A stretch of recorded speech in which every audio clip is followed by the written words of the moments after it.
Hello and welcome to Gym with Gwynne. I'm Oliver Gwynne. This is where I give my off-the-cuff and unrehearsed thoughts on marketing, data, and philosophy. This week, vertical, horizontal, reverse cowboy. These are the different styles of transformation when we think about our business. But which one is best? When I'm talking about vertical versus horizontal, vertical is you pick one business unit, one function, one value stream, and you redesign it end-to-end to prove it works. Horizontal is that you get every stage of your business to the same level. So it might be that you do automated reporting, then you do predictive analytics, then you do AI on that stone. Stop. Hammer time. Michael Hammer, in his book Reengineering, he kind of said that vertical is not the right thing to do because if you have siloed optimization, then you potentially break cross-functional processes faster. And I would agree to this to some degree because when I'm thinking about businesses, one of the first things that we often do at One Free Tech is we get to know the customer journey. And the customer journey often impacts several different teams at the same points. So if you sign up to a new business today, then that might be marketing attribution, it might be sales attribution, it's product because you start to use the product for the first time, it'll be finance because you signed up to pay for the thing, and that could also impact revenue and operations and all this kind of thing. And so one moment along a customer journey can involve several different systems, several different processes, and several different teams. And if you are not thinking about that picture, then only doing finance and marketing and product separately, potentially those things are not going to quite work to each other. And so the customer journey is a great way of unlocking this knowledge in terms of what processes are at play, how do they interact with each other, what data tools do you have, all of these different things when we're thinking about transformation, which of course doesn't just have to be data, but that's the example I'm going to use because I'm a data person. Horizontal first transformation is expensive. It's really expensive to roll out a change across an entire organization. It's very, very complicated. It takes a lot of time to get it right. You need change management involved. And so typically what happens and what makes a lot of sense is that you start with a vertical use case first. You contain your risk, you get fast feedback, get a working example for the rest of the organization, get a stakeholder who can say, hey, these guys who did this thing are good, and that's good. The problem that creates, of course, is that you have then a two-speed organization in which one department is ahead of the rest of them. That can make people resentful, I guess, why are they getting the good stuff and we're not getting it? But, in general, I would say that a vertical pilot and then horizontal scale makes perfect sense. You prove it in a narrow way and then you widen it out to the rest of the organization. Now, the truth of the matter is horizontal transformation doesn't really exist. And it doesn't really exist because most organizations do not have the budget to do a widespread, wide-scale transformation of that side. And most don't want to do it even if they had the budget for it. And I can understand why, because it's a lot of work. You have to be really clear on the direction that you're going and why, and you are going to impact a lot of people probably. And so the big transformations have not really been happening in the last sort of 10 years. I think those days are very much over. You might think, but Oliver, AI, that's going to be a big transformation for everybody. I'm not saying that. What I am generally seeing is that even things like AI, which can be completely transformational and would need transformation and change management to implement across an organization, it's still not being done at the same scale of a horizontal organization. It's still being done in a somewhat siloed way, because the truth of the matter is that most organizations cannot afford to do a big, massive transformation that changes everybody, because it's always painful change. There's people who are going to be reluctant to it. You're going to have to bring them on the journey with you. Maybe you have to get external people out. It might affect people's livelihoods. And so horizontal is not fun.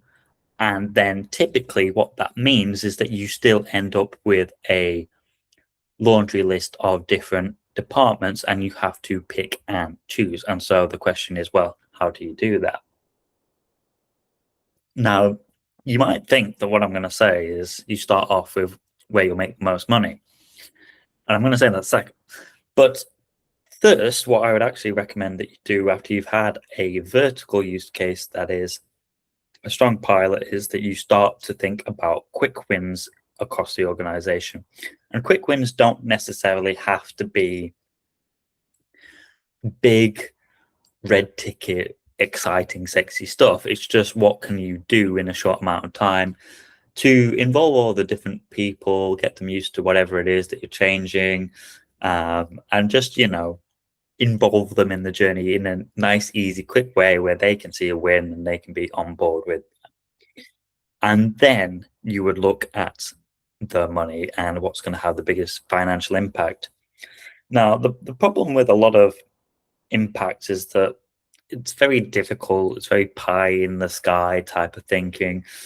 I'm sure every founder has done the maths where you go, oh, well, if we can just sell one thing every week, then we'll be millionaires. And, that sort of heuristic maths that sounds like it's possible on paper, but in reality is often not because of the processes and the lead times and the difficulty of what you're building, basically. But we've all done that maths, haven't we, where we've gone, oh, if I can get one of these a month, then it'll be good. But real life doesn't often work that way, and there's difficulties baked in.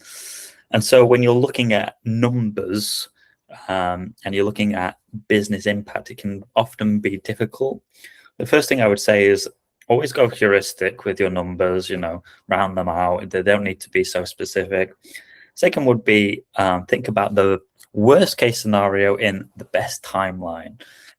So what I mean by that is if you are going to do a conference, for example, you want to booth at a conference, if you get one bad customer from it, would that pay for the conference?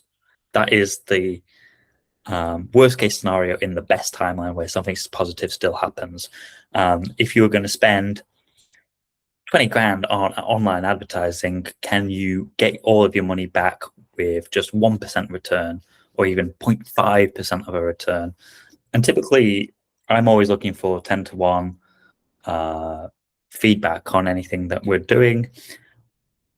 But it is often difficult to estimate. You can't really just go, well, if you reduce churn by 15%, then you'll do this. And the larger the number that you need to get to, the harder it is as a general rule of thumb. And so it can help you realize where the problem is along the customer journey. It can help you realize that, actually, if you get a 3% churn, it's worth this much and our work will only cost less than that. Then that's a good maths to do, basically. That shows you where you should probably be starting on that. But there is a kind of impact that a lot of people forget, which is the people impact. Too often everything has to have a dollar or a pound amount to it. And sometimes the impact that your work have will be, well, instead of taking 8 hours to do this report, now you're going to do it in 2 minutes. And that means that John gets to go home to his wife and kids on a Friday evening, and John's worked here for 15 years and is practically irreplaceable. And so, you know what? Actually, that money that makes John's life a little bit better is probably worth it. But we don't often think about these types of things. The human impact of what we've done is often to worry that it's going to impact people's jobs and they're going to lose them. But we often don't think about the positive things and why it would be good for people. And so when we think about horizontal versus vertical, we start vertical, we prove our point, we go horizontal, we get easy wins along horizontal, then we go by business impact value. And it's, of course, important throughout this entire process that you can only go as fast as the slowest person. You have to take people on that journey. I know it's such a stereotype to say, but it is so true. You need to share your wins internally. Think of it like a old school marketing campaign with posters and newsletters almost, especially if it's a big transformation. And these things always take time. There's always going to be unexpected challenges. Don't celebrate go live, celebrate stability when it comes to any sort of change management. And so these would be my thoughts on horizontal versus vertical and which one is better.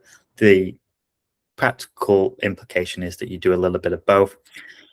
Whilst we'd all like to imagine that we can do horizontal and do everything at the same time for our organization, very few organizations, I think, have the real resources to do that. And it can be very challenging to disrupt so many people. And so you still have to pick and choose at the end of the day. Think about who is happiest right now, who is most well served, and where there are serious gaps in your processes, in your knowledge, in your understanding that can make the biggest difference. Thanks very much for watching, and tune in next week for another Gin with Gwynne.